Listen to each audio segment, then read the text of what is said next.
Today, I saw a disturbing thread from pro-life activist Lila Rose.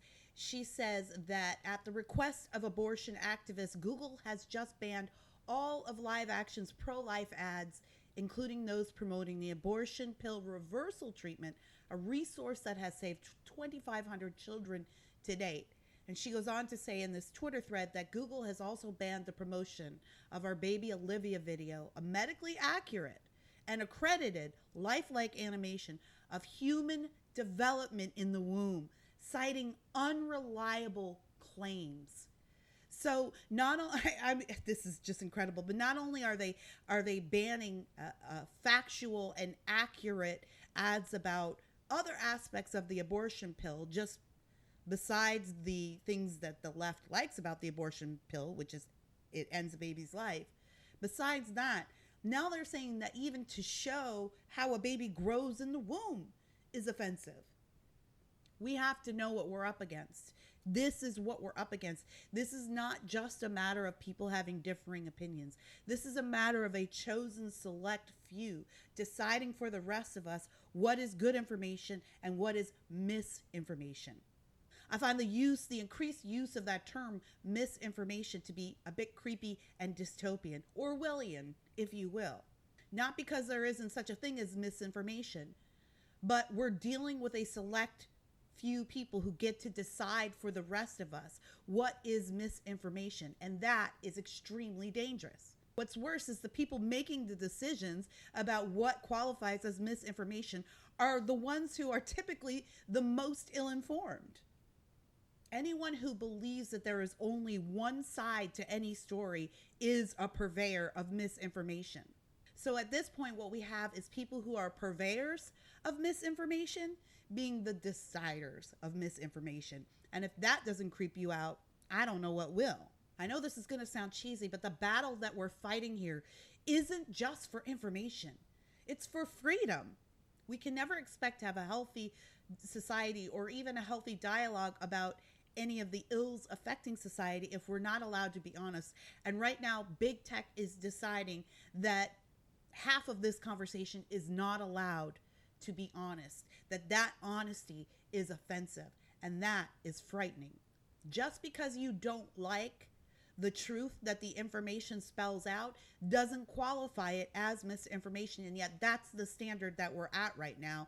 And again, that is a very dangerous place to be.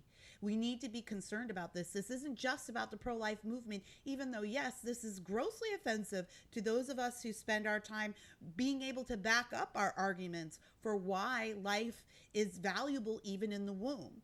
This is an issue of what we're allowed to say or not allowed to say in the public square.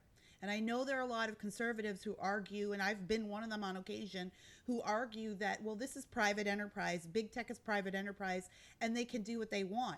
But at this point, the way that this society has developed, big tech is no longer just private enterprise. It literally qualifies as the public square. And big tech partners with government to protect their own discriminatory practices. So I think that disqualifies them from the protection of being labeled simply a private company. We're not talking about people who want to run ads about white supremacy or discrimination. We're talking about people who are running ads about medical realities, about what happens to a woman's body during abortion, during pregnancy, about the actual biological process of creating life. Everyone should be disturbed by that. You don't have to like that Live Action runs these ads. There are many mechanisms for which these people could prevent these ads from showing up on their pages if they want. The goal is complete and utter silencing of one half of the conversation. And we've seen it come to a completely insane head over the last year and a half. And if we don't put our foot down now and start making some noise about this now, it's never going to end. And we'll be put into a place where we have no public voice. Because what's next? Okay, great. You guys, you conservatives on the right, you pro-life activists, you make your own platforms. You make your own internet. You make your own servers. What happens when we're not even allowed to do that? because just the existence of these things will eventually qualify as misinformation.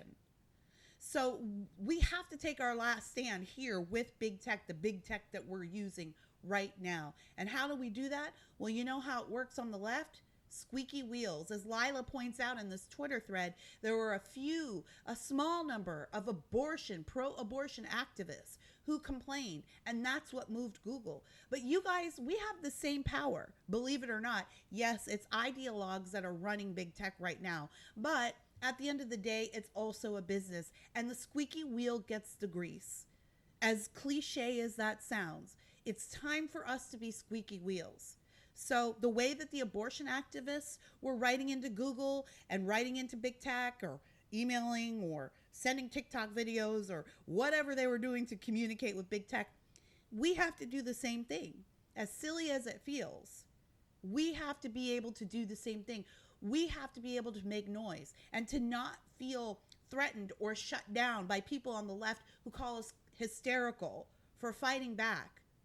We can't let those insults decide for us when we're going to stand up for the truth, when we're going to stand up for freedom, and how we're going to do it.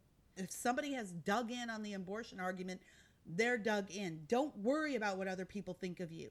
That's irrelevant at this point. Get noisy. If we don't stop this here, then I'm afraid we'll never be able to stop it.